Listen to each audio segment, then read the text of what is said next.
నమస్తే, welcome to RTV. ఆంధ్రప్రదేశ్లో కూటమి మేనిఫెస్టోను రిలీజ్ చేసింది. టీడీపీ, బీజేపీ, జనసేన కూటమి, అలాగే వైసీపీ కూడా తమ మేనిఫెస్టోను రిలీజ్ చేసింది.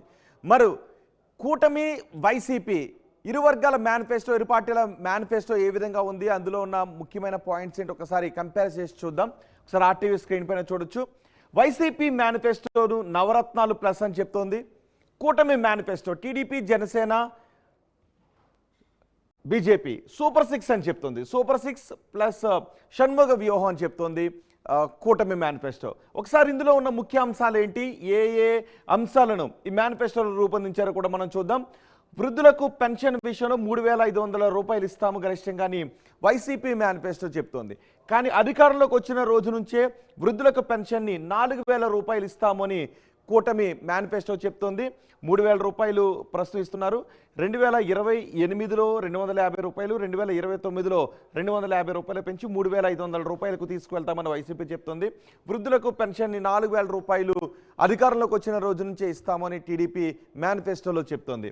ఇక మరో అంశం ఏంటో కూడా మనం చూద్దాం. విడతల వారీగా 500 రూపాయలు దివ్యాంగుల మేనిఫెస్టోకి విషయంలో కూడా ఇదే చెప్తున్నారు. విడతల వారీగా 500 రూపాయలు పెంచుతామని మేనిఫెస్టోలో చెప్పారు. 2028లో 250 రూపాయలు, 2029లో 250 రూపాయలు పెంచుతాం, విడతల వారీగా 500 రూపాయలు అని. కూటమి మేనిఫెస్టోలో వికలాంగుల గురించి కూడా చెప్పారు. వికలాంగులకు 6,000 రూపాయలు అధికారంలోకి వచ్చిన రోజు నుంచి దివ్యాంగులకు 6,000 రూపాయలు మేనిఫెస్టోని ఇస్తాము, దివ్యాంగులను ఖచ్చితంగా ఆదుకుంటామని చెప్తూ ఉన్నారు. ఇక మరో ముఖ్యమైన అంశాన్ని కూడా మనం చూద్దాం. అమ్మఒడి గురించి ఏటా 17,000 రూపాయలు ఇస్తామని వైసీపీ మేనిఫెస్టో చెప్తుంది. అమ్మఒడి పథకం కింద చదువుకునే పిల్లలకు కుటుంబంలో ఒకరికి ప్రస్తుతం 15,000 రూపాయలు ఇస్తున్నారు. స్కూల్ మెయింటెనెన్స్ కింద 2,000 రూపాయలను తీసుకుంటున్నారు. ఇప్పుడు మొత్తాన్ని 17,000 రూపాయలకి చేస్తాము. 2,000 రూపాయలు స్కూల్ మెయింటెనెన్స్కి యథాతథంగా ఉంటుందని చెప్తున్నారు. అమ్మఒడి కింద ఏటా 17,000 రూపాయలు ఇస్తామని చెప్తున్నారు. ఇక కూటమి మేనిఫెస్టోలో కూడా తల్లికి వందనం అనే పథకాన్ని చేర్చారు. తల్లికి వందనం కింద ఒక విద్యార్థికి, కుటుంబంలో ఎంతమంది విద్యార్థులు ఉన్నా, చదువుకునే పిల్లలు ఎంతమంది ఉన్నప్పటికీ కూడా వాళ్ళందరికీ 15,000 రూపాయలు ఇస్తాము, ఎటువంటి లిమిట్ క్యాపింగ్ కూడా లేదు అని కూడా మేనిఫెస్టో చెప్తోంది. మరో అంశం గురించి కూడా చూద్దాం. మరో హామీ ఏ విధంగా ఉందో మనం చూద్దాం. మహిళలకు ఉచిత బస్సు ప్రయాణం గురించి ఇప్పటికే తొలి నుంచి కూడా సూపర్ 6ను ప్రకటించినప్పటి నుంచి టీడీపీ చెప్తోంది మహిళలకు ఉచిత బస్సు ప్రయాణ సౌకర్యాన్ని కల్పిస్తామని. అటు కర్ణాటకలోను ఇటు తెలంగాణలో కూడా మహిళలకు కాంగ్రెస్ ఉచిత బస్సు ప్రయాణాన్ని కల్పిస్తోంది. ఈ హామీని టీడీపీ కూడా చెప్తోంది. మహిళలకు ఉచిత బస్సు ప్రయాణ సౌకర్యాన్ని కల్పిస్తామని. వైసీపీ మేనిఫెస్టోలో మహిళలకు ఉచిత బస్సు ప్రయాణ సౌకర్య విషయం గురించి ఎటువంటి హామీ కూడా లేదు. మరొక హామీని కూడా మనం చూద్దాం. ఉచిత సిలిండర్లు. వైసీపీ మేనిఫెస్టోలో సిలిండర్ల గురించి ఎటువంటి అంశం లేదు, ఎటువంటి హామీ లేదు. కూటమి మేనిఫెస్టోలో మాత్రం ఏటా 3 ఉచిత సిలిండర్లు ఇస్తాము అని కూటమి మేనిఫెస్టోలో పేర్కొంది. ఇక మరో హామీ గురించి కూడా మనం చూద్దాం. మహిళలు 45 సంవత్సరాల నుంచి 65 సంవత్సరాల లోపు మహిళలకు 4 విడతల్లో 75,000 రూపాయలు ఇస్తామని వైసీపీ మేనిఫెస్టోలో చెప్తోంది. కూటమి మేనిఫెస్టోలో 19 సంవత్సరాల నుంచి 59 సంవత్సరాల మధ్య వయసున్న మహిళలకు మహిళలందరూ కూడా నెలకు 1,500 రూపాయలు ఇస్తాము అని కూటమి మేనిఫెస్టోలో పేర్కొంది. మరో అంశాన్ని కూడా మనం చూద్దాం. మరొక హామీని కూడా నిరుద్యోగ భృతికి సంబంధించి కూడా కూటమి మేనిఫెస్టోలో చేర్చింది. నెలకు ప్రతి నిరుద్యోగికి 3,000 రూపాయలు ఇస్తామని కూటమి మేనిఫెస్టోలో పేర్కొంది. వైసీపీ నిరుద్యోగ భృతి గురించి ఎటువంటి హామీని కూడా మేనిఫెస్టోలో ఇవ్వలేదు. ఇక మరో హామీ గురించి కూడా మనం చూద్దాం. రైతులకు పెట్టుబడి సాయంగా ఏటా 16,000 రూపాయలు ఇస్తామని వైసీపీ మేనిఫెస్టోలో చేర్చింది. కూటమి మేనిఫెస్టోలో మాత్రం రైతులకు ఏటా 20,000 రూపాయలు ఆర్థిక సాయాన్ని అందిస్తాము అని కూటమి టీడీపీ, జనసేన, బీజేపీ మేనిఫెస్టోలో చేర్చింది. ఈ హామీలను అమలు చేసే బాధ్యత టీడీపీ, జనసేన తీసుకుంటాయి.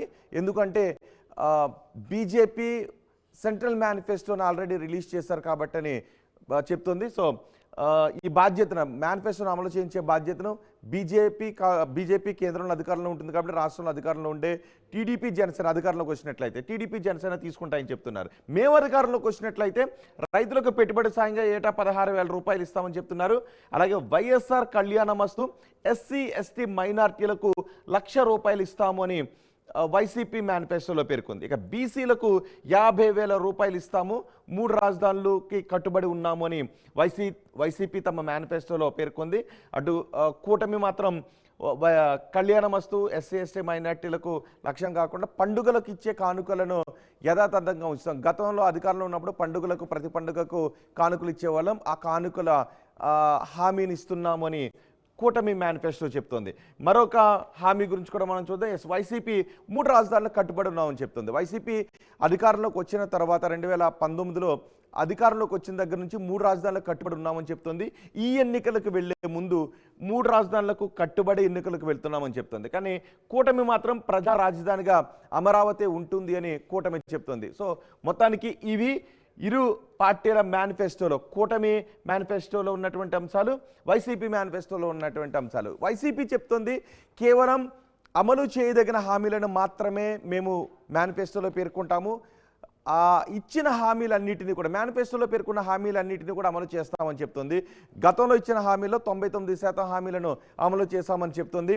అటు కూటమి మేనిఫెస్టో చెప్తుంది సంపదను సృష్టించి మేనిఫెస్టోలో ఉన్న ప్రతి అంశాన్ని కూడా మేము అమలు చేస్తాము, సంపద సృష్టి దిశగా పాలన ఉంటుంది, సంపదను సృష్టించి ఈ మేనిఫెస్టోని మేము అమలు చేస్తాము అని కూటమి చెప్తుంది. మరి చూద్దాం, ఇది 13వ తారీఖున మే 13వ తారీఖున ఆంధ్రప్రదేశ్లో ఎన్నికలు జరగబోతున్నాయి. ఆ ఎన్నికలకు ఈ 2 పార్టీలు కూడా వైసీపీ కూటమి ఈ విధమైనటువంటి హామీలతో మేనిఫెస్టోను రూపొందించి ప్రజల్లోకి వెళుతున్నారు. మరి 13వ తారీఖున ఈ మేనిఫెస్టోలపై ప్రజాదరణ ఏ విధంగా ఉందనేది తీర్పును రాస్తారు.